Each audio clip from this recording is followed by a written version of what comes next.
Infinite Opportunities helps you learn more about the wide range of enriching opportunities at Pennsylvania's 14 state system universities. This week, we take a look at some of the innovative programs serving students at universities across the state system. But first, we'll hear from Lock Haven University's president, Michael Farentino. Hello and welcome. I'm Frank Brogan, the Chancellor of the Pennsylvania State System of Higher Education. 14 incredible universities, and as we're fond of saying, that beg infinite opportunities for our students. Over 110,000 students fill our classrooms, our laboratories, and our campuses, and truly go on following graduation to continue to make a high-quality difference in the lives of all of us who live in the Commonwealth of Pennsylvania and people from around the country and around the world. A marvelous faculty and administration in a university that for so many years, tucked in a gorgeous location of Pennsylvania up on the western branch of the Susquehanna River, has provided an educational opportunity that's unparalleled in the Commonwealth. We're also very pleased today to introduce you to the president of that institution, Dr. Michael Farentino. Dr. Fiorentino actually holds 2 degrees from universities in Massachusetts, and you'll get a little better flavor of that once he starts to speak and holds on to a little bit of that Northeastern language issue. So we're delighted to have you with us, Mike, and again, first of all, thank you for your leadership at Lock Haven University. And if you could, tell us a little bit more about Lock Haven. First, it's a pleasure to be here with you, Chancellor. Lock Haven University is located in the north-central region of the Commonwealth on the Susquehanna River. It's in a very rural section of the Commonwealth. It's a very tight-knit community, one where the university is a very important partner in the lifeblood of the community. We have approximately 5,000 students with programs that range the liberal arts and sciences into a variety of professional areas with an emphasis on healthcare professions. We also have a branch campus in Clearfield. That campus serves, again, a rural area of the Commonwealth in an underserved area in terms of higher education. We're very proud of all of your academic programs at Lock Haven, but I wanted to touch, if you can, a little bit about the healthcare issues that you're working on at Lock Haven. I'm one of those who believe that the future of healthcare as an industry is a giant opportunity for the Commonwealth of Pennsylvania. Our job is to make sure that we're turning out for that industry men and women who are ready to take their rightful place in it. You've got some exciting programs in the world of healthcare at Lock Haven. You want to touch on some of those for us? Well, first, and I think the program that we have engaged the greatest resources and time is our physician assistant program, which is actually the first physician assistant graduate program in the state system of higher education. It's a fully accredited program, and the emphasis of that program, like all of our healthcare programs, is serving a rural and underserved population. There are so many places within the Commonwealth where citizens can't really find quality health care, and having people in the industry like physician assistants who can provide that type of service is critical. So our emphasis there has been how do we best serve that population and looking at some of the inner city populations which we define as underserved populations. In addition to the physician assistant program, we've created some online programs to make it easier, more convenient for citizens of the Commonwealth and citizens outside the Commonwealth, if necessary, to actually enroll in our programs and get the type of service and educational opportunities that they need. For instance, we have a Master's in Science in Clinical Mental Health Counseling, which is very unique. And again, there are very few people who provide that type of service in many of the rural areas of Pennsylvania. We recently initiated a Master of Science in Health Science, which emphasizes healthcare management and healthcare education. Well, I'm also really very fond of boasting about, and I really can, the body of work that's being done by our faculty and our students off of the traditional campus. So much of what people think of takes place right there, in your case, on the campus of Lock Haven or at Clearfield. But the amount of work that's done off campus is also something we're very proud of. You operate a program called Mountain Serve, and I'd like you please to share with our viewers a little bit about that unique program. Well, the Mountain Serve is a community service organization within the university. Its primary focus is to provide opportunities for faculty, staff, and our students to engage with community agencies and with business and industry in providing volunteer services, but also giving our students an opportunity to be involved in real-world problems as part of their educational experience. And to do that, making a combination of practice and theory in our programs really makes a significant difference in the quality of what our students experience. So Mountain Serve really is the facilitator of that. We have spent in the last year over 60,000 hours of service within the community in a variety of different ways, and that includes, once again, our faculty, students, and staff. Well, it is really a most interesting program, but again, it's a real point of pride, not only for obviously Lock Haven, but also for our entire state system, knowing that our students are out there practicing what we preach on our campuses and putting it to work. It will also obviously make them better as they graduate and move out into that real world. We believe they'll be a better part of it and change the quality of life for many people as a result of that program. Well, we certainly believe that. And there are two things that we emphasize within all of our academic programs. That's a high quality experience for our students in the classroom, but also preparing our students to be contributing members of the society that they live in the communities that they will eventually live in, regardless of where they might find themselves when they leave Lock Haven. Well, you know, along those lines, you do some great work in the world of international programming. Oftentimes we think, again, not only of the traditional campus, but the region, maybe the state, or even the country. I know students at Lock Haven are getting some great experiences on the international front. You want to talk about that a little? They are, and we're continuing to work towards expanding the opportunities that will be available to our students. And quite frankly, the experiences that they have in the international realm are connected to Mountain Serve and the things that we do from a volunteer point of view. But we've created a variety of different opportunities for our students to travel abroad, to study abroad, whether it be year-long programs, semester-length programs, or even short-term programs during the summer or even the academic year. We have relationships with over 15 universities that can support that, and our students have participated in a variety of projects in 21 different countries, including students during spring break traveling to various areas of the world that need additional support: Morocco, Mexico, the Dominican Republic. Two thoughts. One is on the issue of undergraduate education. That is still the embodiment of our system.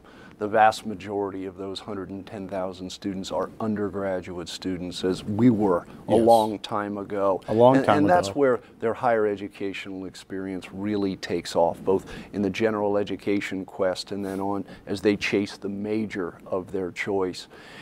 What's making the rounds these days is a term called high-impact practices that you're utilizing in your undergraduate curriculum in preparatory opportunity for your students in the undergraduate program.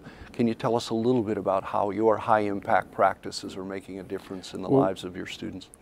Certainly. What we're trying to do is provide students from their initial days on our campus through a freshman experience program and through their general education program, because our general education program was revised a year and a half ago to really emphasize the importance of global experiences as well. So our students have a year-long program that supports their growth and development and adjustment to the university. And I think that's an important aspect of our curriculum. In addition, we emphasize undergraduate research in all aspects of our curriculum. It's not just in the STEM areas where you would expect to see it, but in the liberal arts and sciences, the social sciences. Our students are involved with faculty and with community partners in conducting research that does have a major impact on either the community, the school district, or the business or industry that they're involved in.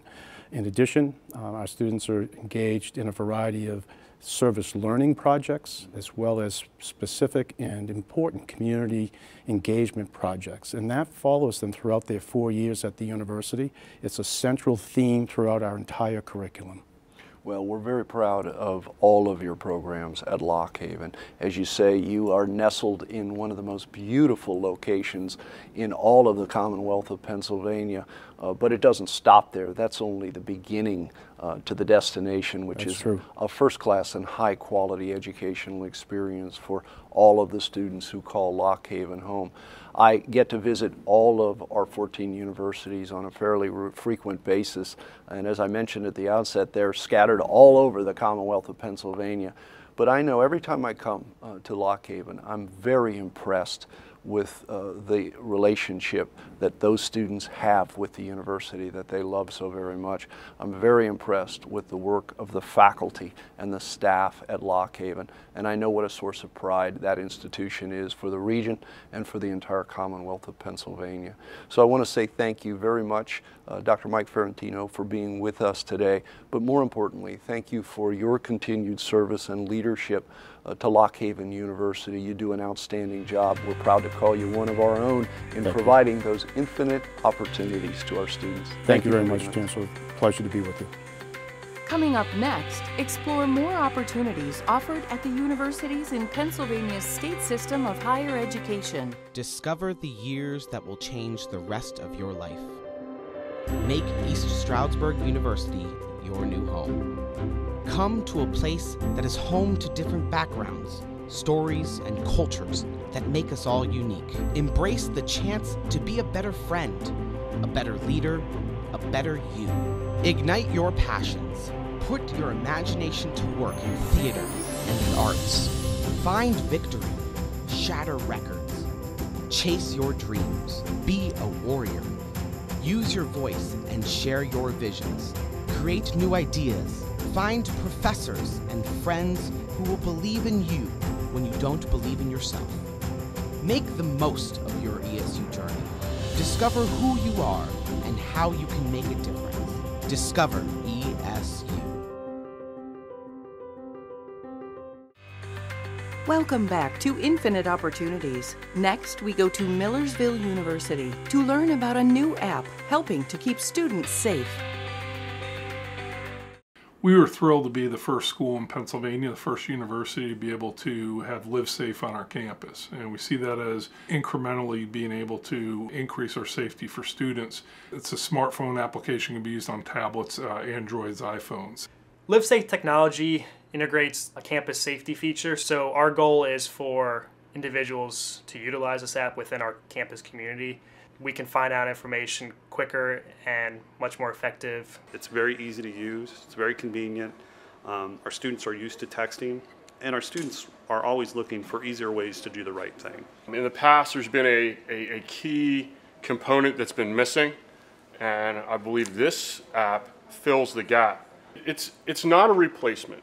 911 will always be there for those emergency calls. Live Safe was the first app that not only could do a safety walk, but it had the text tip features that we were looking for. My parents feel comfortable knowing that I can be safe through this app. With this app integrated into our campus community, it'll allow people to send in tips whether they are anonymous or not, and you can attach photos, videos, and audio to it. Sometimes it's hard to pick up the phone and call the police. And with Live Safe, you have the ability to send a text in, and you can send it in anonymously. I really enjoy the Stay Safe feature because my friends can keep an eye on me and know when I get home. The Live Safe app has a ton of functionality. It's very easy to use. It's convenient.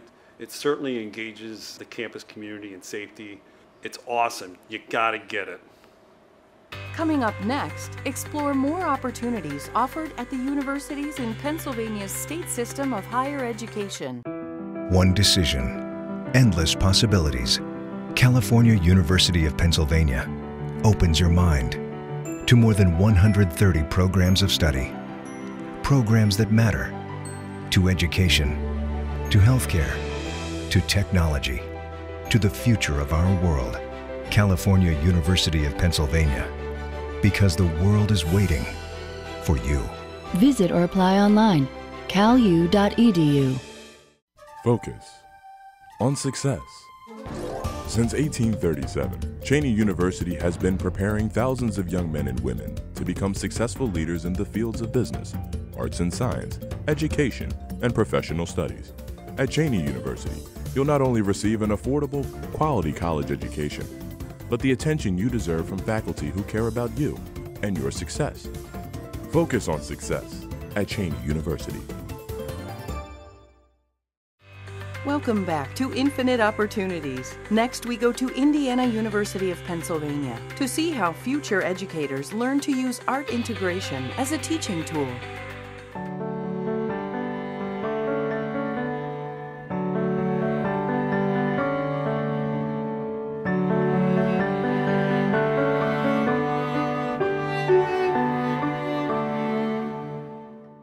Although the majority of our artist residencies take place in public schools, we decided we needed to take another tact, and with IUP College of Education having such a national reputation for quality educators, we thought we needed to look at how we can influence those future educators with arts integration.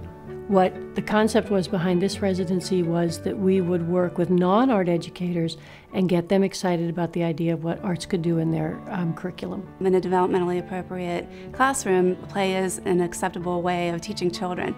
And so it's very important that teachers are prepared to give them the kinds of experiences that they need, including play.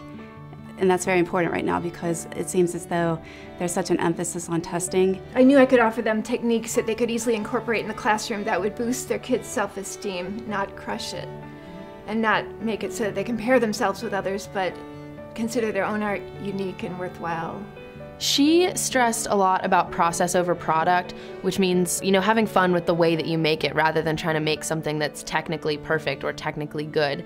And especially because I'm going to be working with students with disabilities, a lot of them aren't going to really have the ability to make a product that might not look up to par with other students on their grade level. So it's so much more important to focus on how they feel and how they're working on it, rather than what it looks like at the end. Over the course of all the art experiences, the paint-intensive experiences that I gave them, I noticed that, one by one, they were becoming more relaxed with just enjoying the process and the expression. I looked forward going to that class just to sit down and paint, not have to sit there and copy notes from a PowerPoint or from the board, and I can imagine children feel the same way. It definitely gave me a better perspective on why art is so important, especially in the early grades. It gave me so much more reasons about why and how it related to their cognitive development, which is sort of a more scientific and more concrete reason why we should be doing art programs in schools.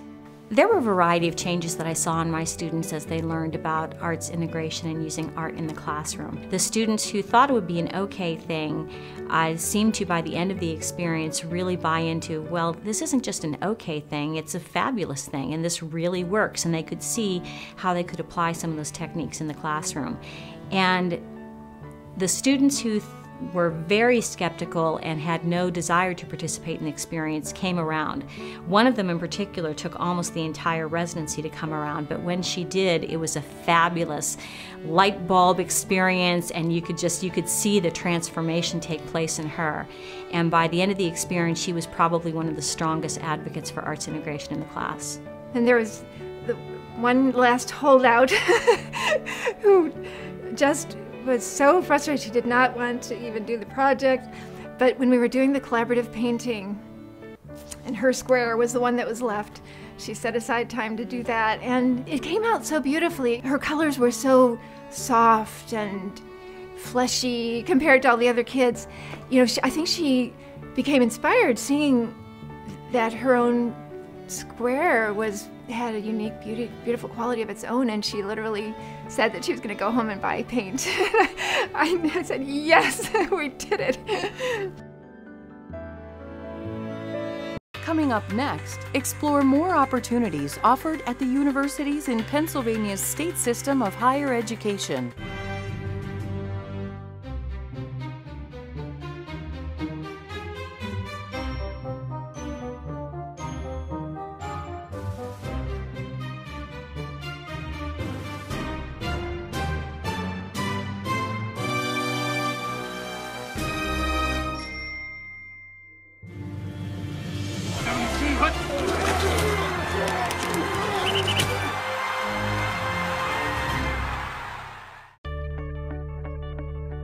If you're a high-achieving Pennsylvania high school senior or transfer student, Millersville University has 3 new scholarship award programs that could mean big savings. These new Team PA merit-based awards are renewable for up to 4 years as long as you maintain your GPA. The Student of Distinction Scholarship, the High Achievement Scholarship, and the 1857 Scholarship. Visit us at mansfield.edu/TeamPA for details. Ask for Team PA today. Welcome back to Infinite Opportunities. Next, we go to Bloomsburg University to see how students are being trained to protect data from hacking.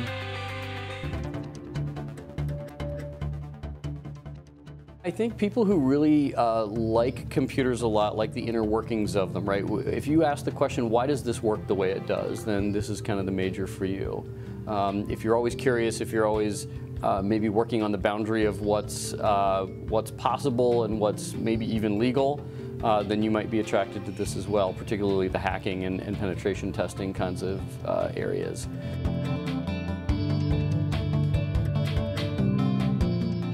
Our graduates have been very fortunate. We've been able to place them in some very interesting positions. So all the major defense contractors in the country our majors have ended up at, so General Dynamics, Lockheed Martin, Mantech, Mandiant, FireEye, these companies you may not have heard of, but they're absolutely huge, and the government contracts them to do big work that it can't possibly do with its current employees.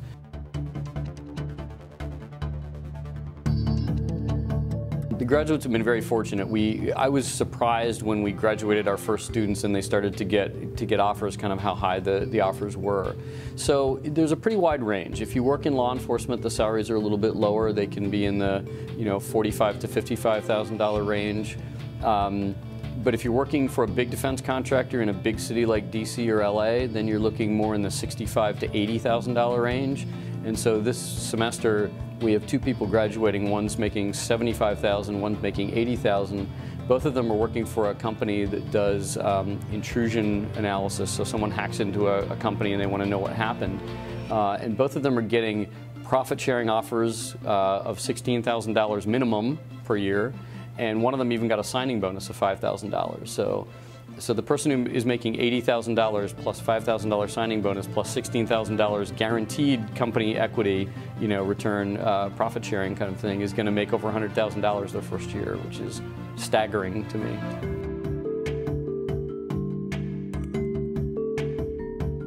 We're one of the few digital forensics programs in the whole country, and many places are now kind of saying they do digital forensics, but if you look really closely, it's really a computer science degree with a class or 2 thrown in.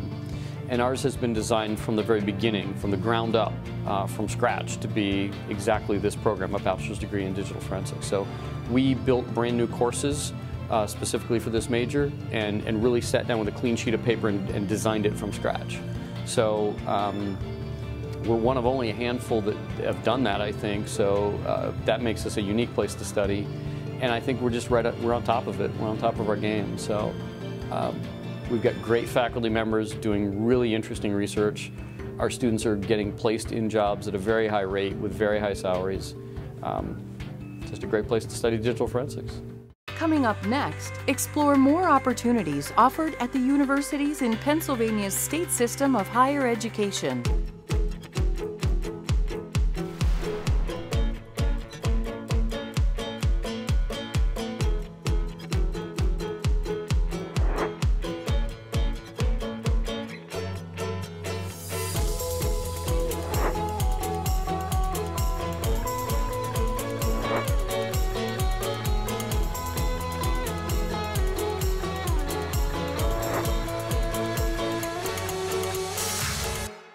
I really enjoy partnering with my professors on their research. It allows me to explore my field and prepare for my career.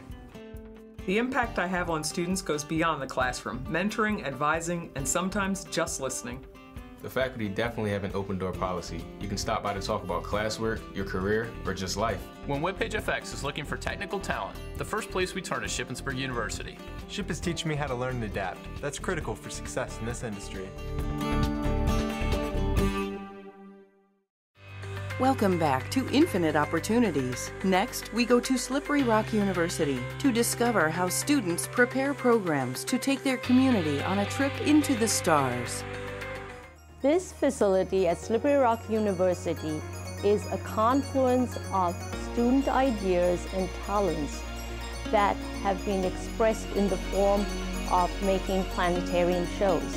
The Slippery Rock Planetarium puts on free student-run and student-created shows every week with topics from science and technology to astronomy and beyond. Both my classes, the space science and astronomy class, have a service learning component. So the students come here, make their own show, and they actually teach elementary kids. So we get a lot of elementary, middle school kids who come in, and my students teach them, show them planetarium shows, show them the night skies. We have more than a dozen students behind the scenes making shows for community groups, Cub Scouts, Girl Scouts, churches, local groups, and supporting the community. We enjoy doing service learning projects because it's a way for us to give back to the community that supports us. The program allows us to create our own content, whatever we're interested in. Of course, we use it for astronomy, but we also use it for music videos, light shows, anything to keep an audience entertained. I first became involved with the Slippery Rock Planetarium around 2 years ago, and I started off with music production. The opportunity that I have here allows me to express myself artistically through my compositions and my work. There are so many technologies today that, that hide or block or distract us from the world around us. But we're interested in technologies that let us see the world better than ever before. I had used the star projector for a number of years, but one of the disadvantages of the star projector is that you have to service it regularly and the star bulb is very expensive. So when this building was renovated, I transferred the running of the planetarium to the students. And from then on, the students have been transforming this planetarium into a fully digital one. One of the major reasons that I joined personally was to get a look at what happens behind the scenes here, because it's really interesting to see all of the new technologies, what we use to put stuff on the dome. What I find to be the most interesting part of working in the planetarium is just learning the new technology. I'm an athletic training major here, so it's a very different field. At the planetarium, we do more than just full dome content. We work on all kinds of immersive media, virtual reality headsets, augmented reality. Even your phones can be a virtual reality device. The students that have been working in the planetarium, they really get a hands-on experience in programming things. And so, you know, in the job market, they're already ready. I mean, they are programming music, they are programming, you know, various immersive technology. When I first joined this project, I had no idea how it would benefit my life. I had never seen a planetarium show. I'd never been to a planetarium before. But now it's become something that I'm proud to be a part of and something that's helped me get where I want to be in life. Come back next week to learn more of the infinite opportunities at the state system's 14 universities, or visit us online